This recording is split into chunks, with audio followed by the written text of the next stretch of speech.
Yo, what's up? Welcome to the HOvid 1984 show. I'm your host, Mario Perea, and I got a special show for you today. I'm going to be making a strong case that the most common type of COVID test is being done, that's the PCR type, is an unreliable test. They are unreliable because the labs that are running these tests are using machines that have a cycle threshold set too high, leaving a dangerous, perhaps even negligent, amount of room for error. I will also show you that the folks up at Central District Health are not taking into consideration this room for error. They don't even know it exists. Essentially, they're looking at these test results with a set of blinders on, and in doing so, setting bad policy, causing much pain and suffering in our community. Now, in order to build my case, I'm going to need to show you a few pieces of information. The first piece is a video of Fauci discussing with what he believes to be a proper setting for the COVID PCR tests. He tells us what the limit should be and what too high of a cycle threshold does to the reliability of the test. Pay close attention to the numbers that he is using. What is now sort of evolving into a bit of a standard that if you get a cycle threshold of 35 or more, that the chances of it being replication competent are minuscule. So that if somebody, and we have patients, and it's very frustrating for the patients as well as for the physicians. Somebody comes in and they repeat their PCR and it's like 37 cycle threshold. But you almost never can culture virus from a 37 threshold cycle. So I think if somebody does come in with 37, 38, even 36, you got to say, it's just dead nucleotides, period. So there we have it. Fauci and his buddies saying that any test with a cycle threshold higher than 35 is only detecting dead nucleotides. This means that the part of the virus that was found in the test was non-infectious. It was dead. A PCR test with a cycle threshold of higher than 35 is not finding actual COVID infections. These are not cases. He implies that they are likely producing false positives. After hearing Fauci say this and doing some research into the PCR tests and variations in cycle thresholds, I began to wonder something. What is the average cycle threshold of the tests that are being done locally here in Ada County? Because if it's higher than 35, according to Fauci and his buddies, we may have a problem. To get this information confirmed, I called up Central District Health and some local testing sites. Unfortunately, nobody I spoke with over the phone had much information. They said I'd have to contact the labs, but they couldn't tell me how to get in touch with the labs. I was hitting a brick wall.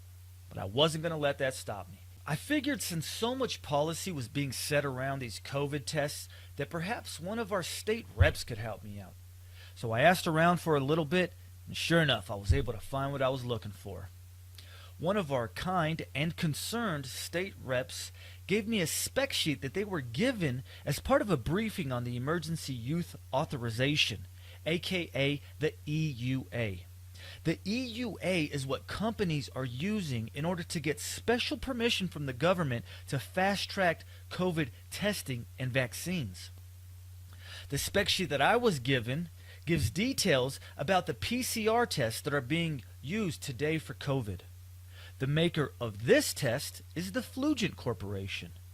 You can see here that the test has been authorized by the FDA. On page 5 of the document is where we find the cycle threshold criteria that this test uses to determine a positive COVID case. Here we see that any test with a cycle threshold of less than 40 is considered a positive case. And herein lies the problem. Isn't a cycle threshold set to 40 too high? And what did Fauci say about a cycle threshold that's too high? I think if somebody does come in with 37, 38, even 36, you got to say, it's just dead nucleotides, period. Okay, now let's think about this. If Flugent says less than 40 is good, and Fauci says higher than 35 is bad, what if the test comes back with a cycle threshold of 36, 37, 38, or 39 in the middle of these two? Fauci would say that these are bad results, unreliable. But the Flugent Corporation test, approved by the FDA, would still consider it a positive confirmed COVID case. But why? Why go against Fauci and his friends? How can we know how many tests here in Ada County are landing in this middle ground? How can we know? Is it a few? Just some? A lot? Most? How can we know? Well, we would have to look at the cycle thresholds on a case-by-case basis. If they were higher than 35, Fauci would say, throw them out. Is the nation's leading infectious disease expert wrong? Now, one would think that because of all the policies that are being set around these tests, that this information should be easy to get. And if we jump back to the Fauci interview, he confirms that. So is the threshold cycle is reporting that a pretty standard practice in doing a diagnosis now rather than just positive or negative? Okay, good. Yeah. I mean, if when you go in, when I get my test, it's negative. When someone comes in and it's positive, they don't give them the threshold until you go back and ask for it. Okay, but they've got it. They've got it. Right. Once I heard Fauci say that they have the information, I thought, sweet, I can get this. So instead of calling Central District Health back, I emailed them, asking if they could provide me with this cycle threshold information from the PCR test that they were using to confirm COVID cases. This was their response. Mr. Luis, thank you for your web question. The number of cycle threshold cycles is not something that is routinely reported by labs, nor is it data that we collect. Each lab instrument has a threshold for considering a test as positive or negative, and that result is what is reported. If a specimen is determined to be positive by the instrument, we will follow up on it as a positive result regardless of the number of cycle threshold cycles performed to come to that result. Wow.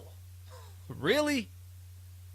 Central District Health isn't even asking for the cycle threshold information? They rely totally on the labs and the FDA to make sure that everybody has the levels correct?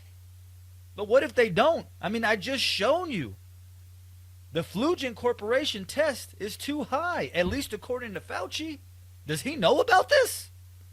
Now, since Central District Health doesn't ask or keep this information, for all we know, 80 to 90% of all the tests could have a cycle threshold that landed in this middle ground. 36 to 39. Fauci would say it was unreliable. Could this be the reason why there are so many asymptomatic carriers? People tested positive with a cycle threshold of higher than 35, yet below 40? This is the room for error that I was talking about. Is this room for error an accident? Is it the product of bureaucratic oversight? Or was it intentionally set up to provide a means for plausible deniability? I want to know.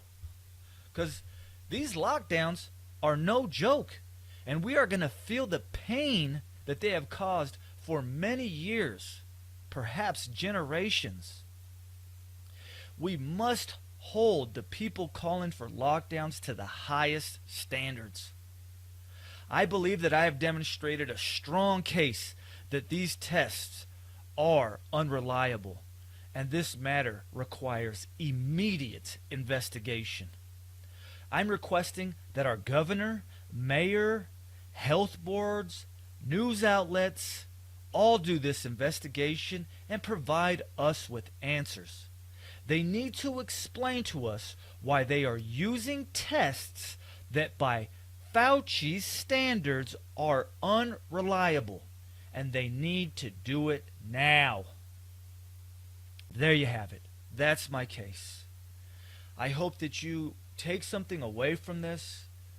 Maybe it makes you ask some of your own questions, because we need these answers. Thank you for watching. Please stay tuned. Keep checking in for more episodes of the HOvid 1984 show. And if you haven't already, please consider texting the word rights to 80123. That's going to get you connected into the People's Rights Network.